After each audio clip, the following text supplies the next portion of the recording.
Hello viewers, welcome to my Doctor Who themed YouTube channel, Who Ventures. In this video I'm going to review the 2010 Doctor Who Christmas special, which is called Christmas Carol. I hope you all had amazing Christmases and really fun New Year's Eve parties and what have you. I went to London and did lots of karaoke and also lots of playing on Xbox Connect, which is awesome. So and then we celebrated New Year's Eve, and then just after we celebrated New Year's Eve, sat down to watch the Christmas Carol because I hadn't seen it yet because I was busy playing on Xbox and karaoke and going to the theatre and stuff. So this is my review of the episode. I think it is start off with, it is an amazing magical episode, which I think I don't know if I could say is the best Christmas special, because it probably is, but it's such a different style that it's a bit hard to compare the Moffat and Russell's versions of Christmas specials because it's so different. But my boyfriend put that Amy and Rory role play, that's the most important bit of the episode. But that was quite funny when they came out of the honeymoon suite all dressed up in their outfits and stuff.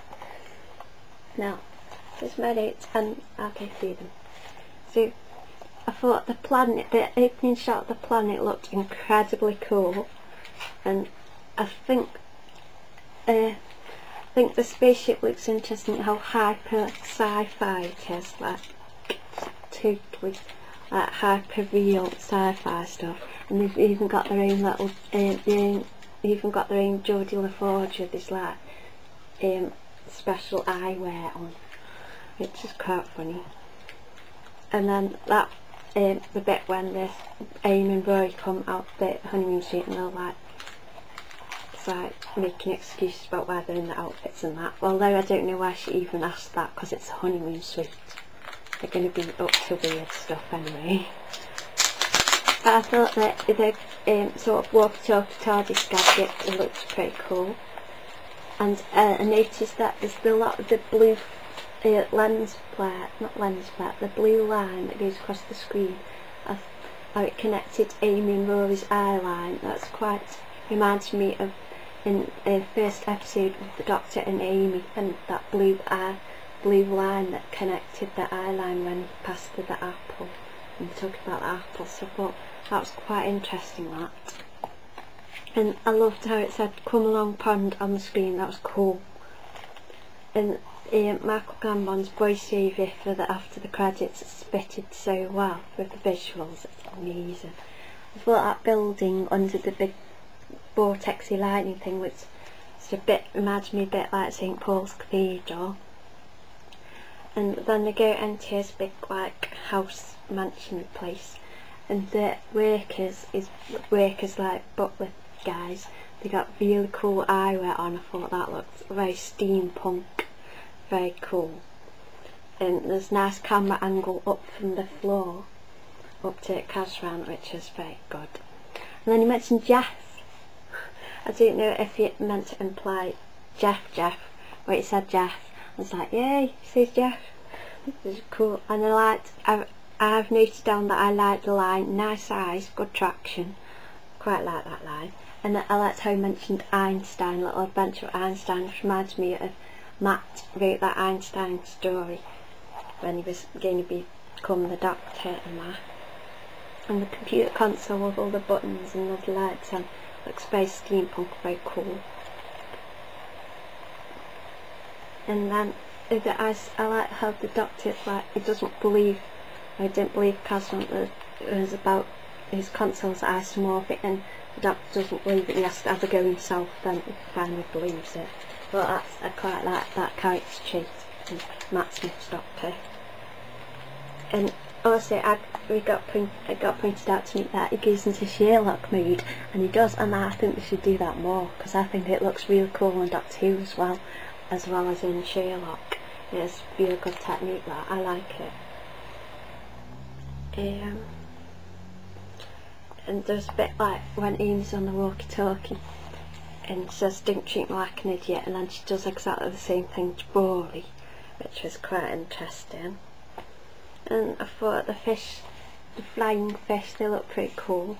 Like how cute, they called them fishy wishies. Like, oh.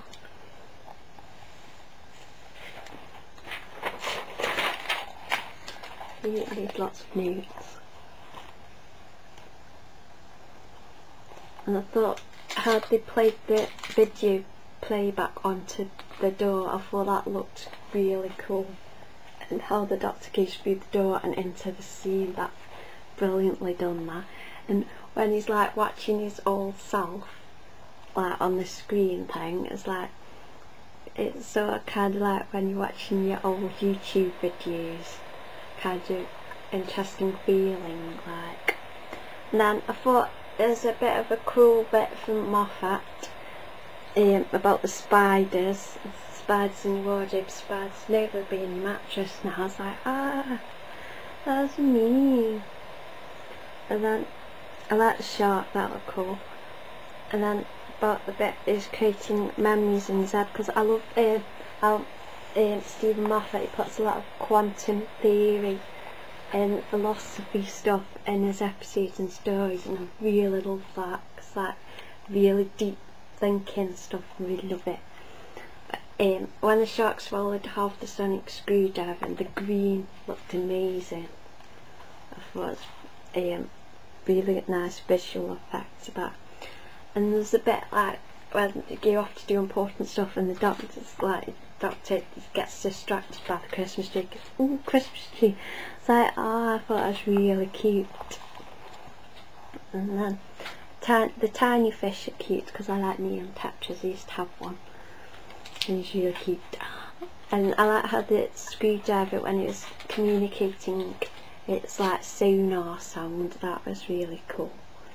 And when the dog doesn't shut up, I thought that was cool as well. I say cool a lot. And I liked how the line, it's bigger on the inside. I liked how that scene went into the other scene and the tards. That was good. And then the fish, the little fish running around in the sky, looks a bit like they're doing a ballet. That was good. I love that camera, the steampunk round camera thing. I think they should like make one of these and sell it as merchandise, because it looks really cool. And when it looks at the code, because it's counting down, because Abigail's got only a few days left. I thought that kind of reminds me of the code to Amy's wedding, but also the Weeping Angels episode where Amy's counting down. That's similar theme of counting down to stuff is carried through into this episode as well. And then when the sleigh pulled by the shark and the Doctor's all Santa and that, when they go past the little girl and she looks through her window, that she actually reminds me a bit of little Amy, Amelia.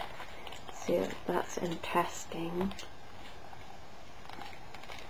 And I thought it's quite moving how he's constantly creating new memories, but he goes off with younger Kazran and does all this cool stuff, but old Kazran just gets these memories occurring in his head and just the pictures, so he doesn't actually get to experience the memories. I thought that was quite moving and a bit sad really.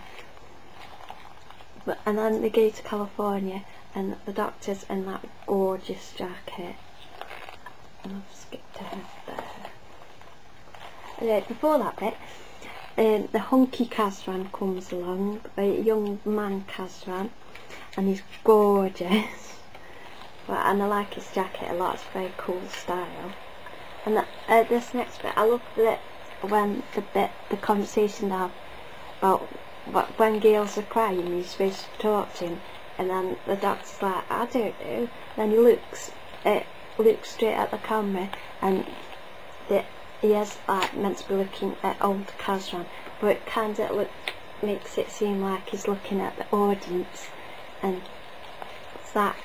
So I analyse this like I do, but it's like he's asking the girl fans like, what do you do and stuff, and he's like sort of relates to like the fanboys Who fanboys who are unsure about girls and stuff, and it's like a connection.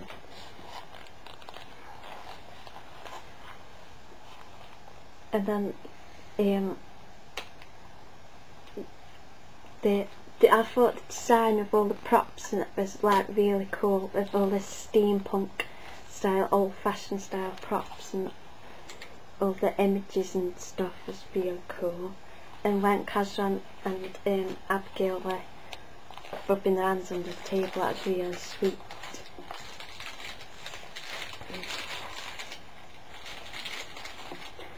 And then it's the California bit, and the doctor accidentally marries Marilyn. I love that get your key.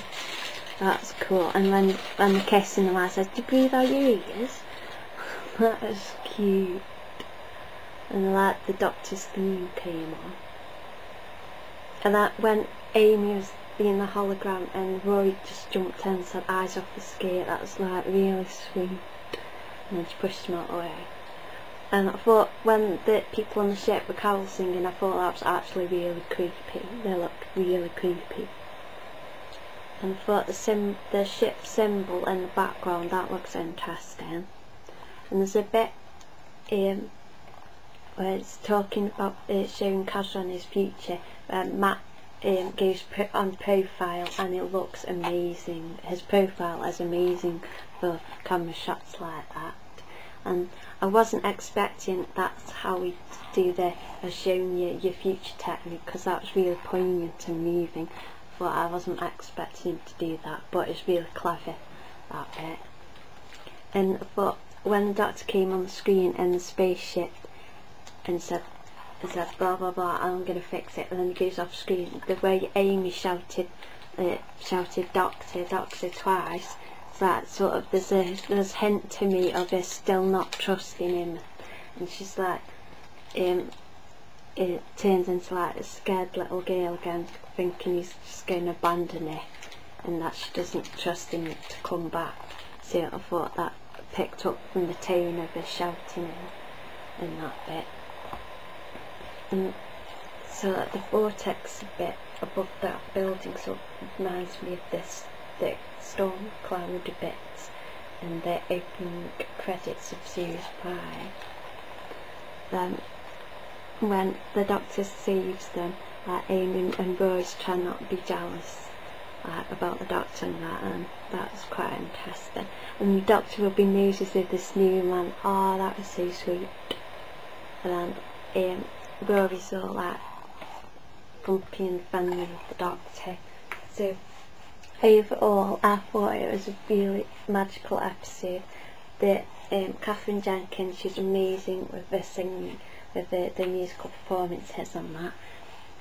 And the soundtrack is really cool as well. But it's like perfect choice of guest stars really, and it is a totally magical episode and I really enjoyed it.